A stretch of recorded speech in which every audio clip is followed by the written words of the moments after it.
Tingnan yung galing na electrician na gumawa nito. Oh. Ang relay, tingnan mo 85 ground. So 86 ito, trigger. So para gumana ang relay, kailangan ng switch or trigger yung 85 tsaka yung 86. Positive and negative. So ito putol. Wala siyang connection. Pero connection yung 87, 87A, meron yung 30. Ito, kailangan ko lang ikabit to sa positive terminal. Ito yung galing sa 30. Supply. Okay, supply. Tignan nyo yung radiator fan. O, diba? Umandar yung radiator fan kahit na walang trigger. Diba? Tapos, ang matinding ginawa doon, yung relay, hindi siya, dalawa pinapaikot niya itong radiator fan na to, tsaka yung nasa ilalim. Ayan, auxiliary fan pala, sorry. Tsaka yung nasa ilalim para sa condenser. So, expected ko, isa ito, isa sa kabila. Ang ginawa niya mga bossing, itong relay na to, trigger, para ma-trigger to. Nag-gets niya? Kung hindi nyo nag-get, kahit ako naguluhan. Naglagay ng relay para i-trigger yung relay. Tapos itong relay na to, ang nagpapaandar ngayon sa dalawang auxiliary fan. Galing ng electrician, no? Saan kaya ginawa ito nang maiwasan? Ito mga bossing, tara, ayusin natin ngayong araw na ito. Pakita ko sa inyo kung paano yung dapat na wiring. Kasi, mga relays, kagaya niyan, ayaw mahugot. Ayan, makikita ninyo, merong 86 and 85. Yung ang 86 niya, walang connection. Yan yung trigger Yan yung magpapagana sa relay. Pero kahit wala siyang connection na pinagana niya, no? Ang nangyari kasi dito mga bossing, na na short niya to. Na short niya tong tatlong pin na to. Yung 87, 87A, tsaka yung 30, na short niya. Kaya kapag nilagyan mo na ng supply yung 30, kahit walang supply yung 85, tsaka yung 86, gumagana na yung relay. Natitrigger na niya yung kabilang relay. Ang ginawa niya, itong isa, itong dilaw na to, ang body ground. Okay, may body ground na siya. Itong pula, ito, this is the 87. Tapos yung blue is the 87A. Okay, yung 87, papunta rito. Pag hinila yan, ito yung wire na yan.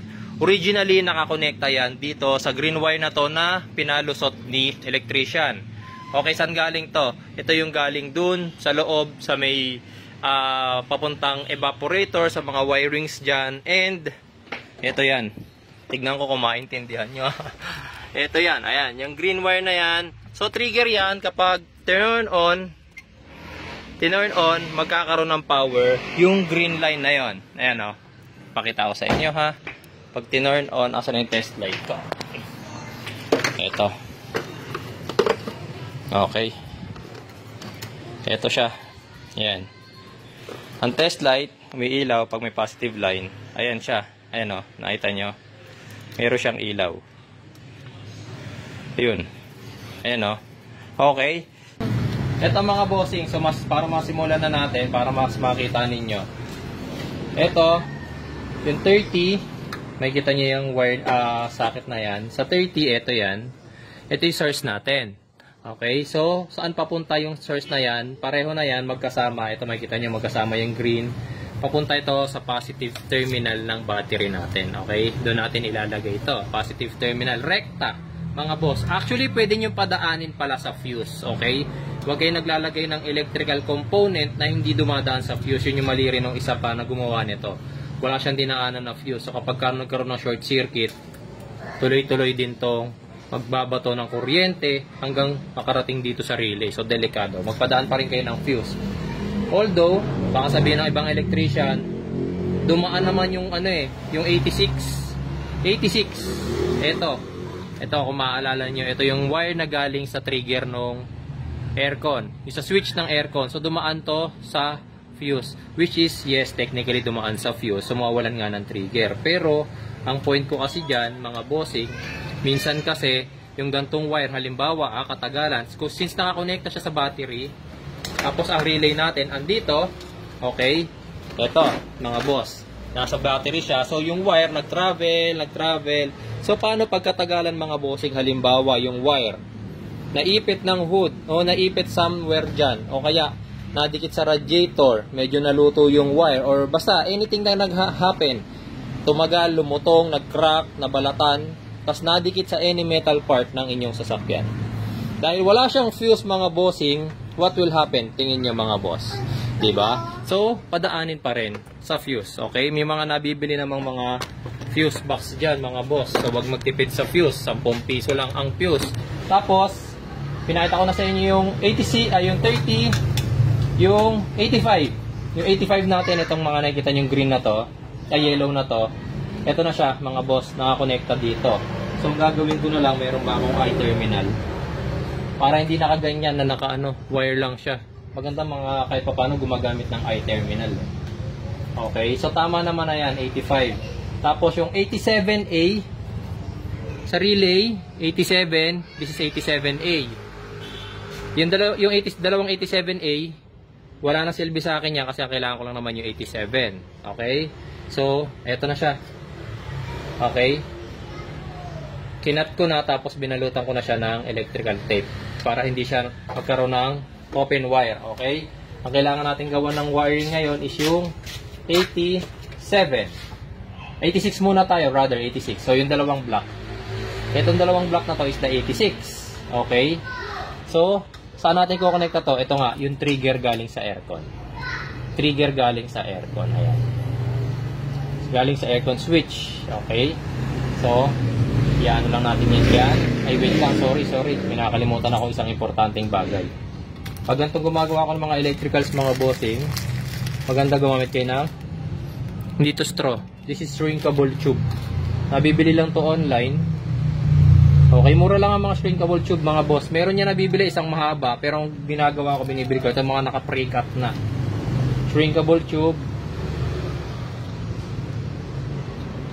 Tapos ayan.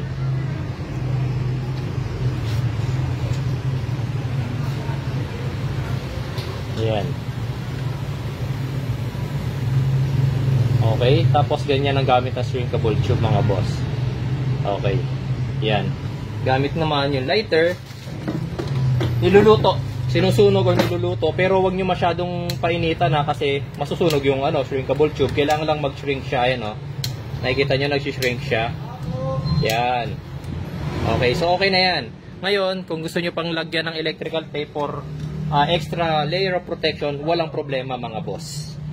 Tapos ito mga bossing, so nasa 87 na tayo. Itong red, yan yung output. Yan ngayon yung positive line na papunta sa mga auxiliary fans natin. Positive line mga boss. So dalawa yung relay natin, makikita nyo itong isa may connection.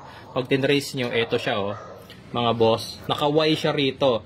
So I don't know kung factory installed pa to or gawa na lang nila. Pero ganito na gawin natin dyan mga bossing. Since meron na tayong isa pang relay at dalawa naman yung in-install natin, ikakat na lang natin yan. Cut na natin to para tigisa na sila ng relay.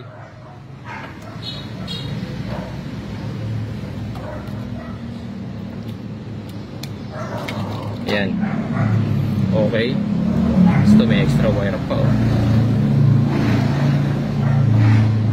masyado nang mahaba ito.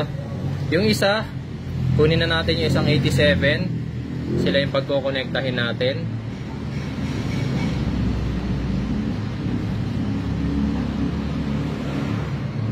Oops, wait lang. Nakalimutan ko na naman. Diba? Dalas ko makalimutan yung shrinkable tube.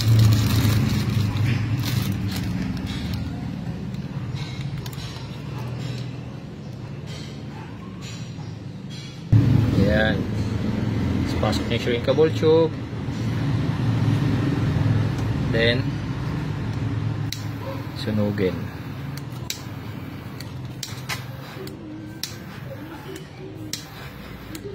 Yan. Okay. So ito, gagawin natin dito para hindi na natin putulin tong isa kasi naka-clip yan, ano na lang, electrical tape na lang tong isa to. Ito na mga bossing. So tapos na natin gawa ng connection yung ating auxiliary fans. Tapos itong 30 kinabit ko na muna sa battery. Okay? So connected na rin yung ating trigger ng ating aircon. So pabuksan natin kay Mrs. yung aircon. Mami, pa turn on nga. Kaya makikita nyo, umandar na yung ating auxiliary fan para sa radiator. Dun sa baba, umaandar na rin. Ngayon, ito yung magiging sistema mga boss. Pag tinanggal yung isang relay, wait lang Lagay ko lang muna sa stand. Since magkahiwalay na sila ng relay mga bossing, pag nasira ang isang relay,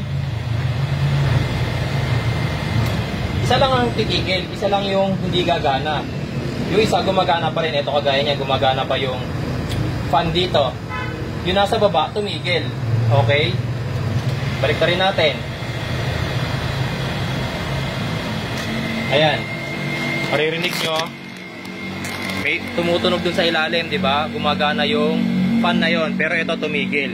Okay? So hindi kagaya nung unang connection, iisang relay sila na connected yung dalawang fan, tapos kapag yung isang relay, ang purpose lang niya, i-trigger yung isang relay. Parang ang gulo, di ba? Nonsense.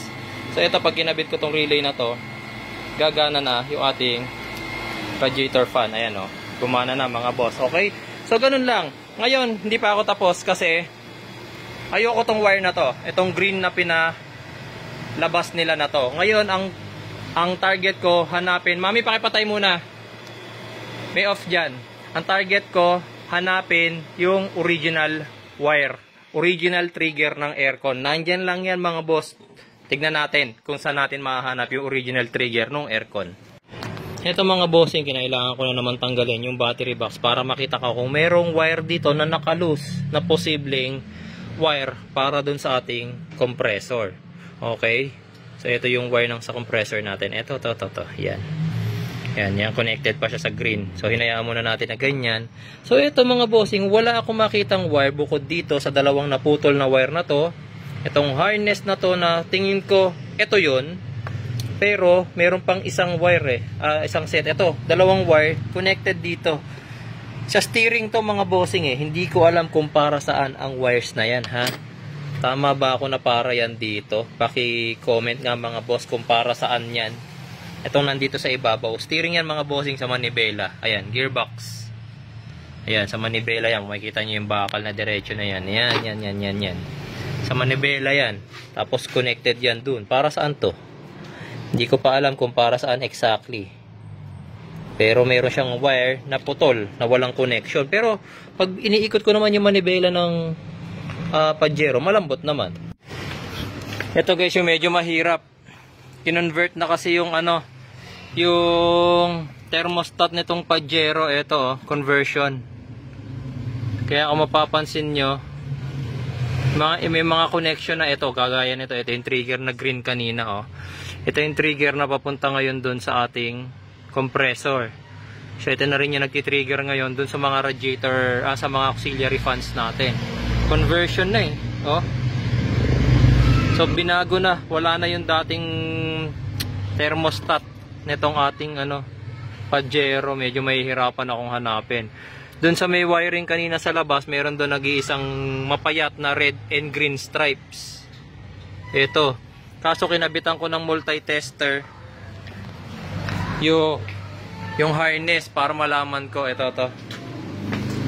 Pag kinonekta ko, ayan yung multi-tester natin. Kinonekta ko dyan, makikita nyo red and green, di ba? Nakakonekta sa multi-tester yan.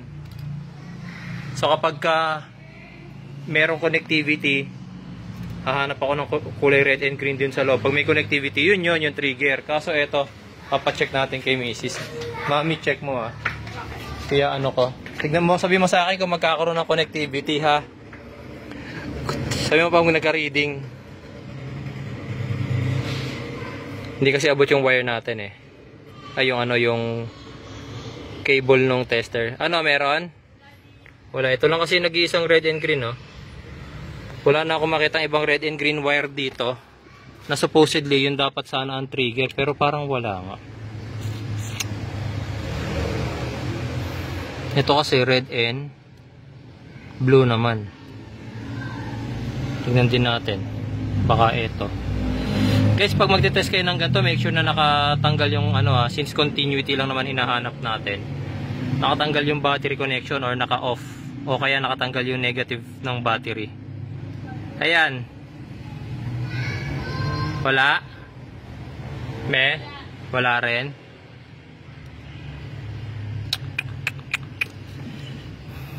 Mahihirapan akong pabalikin yung dating connective, yung dating harness. Kung hindi ko na mahanap yung wiring.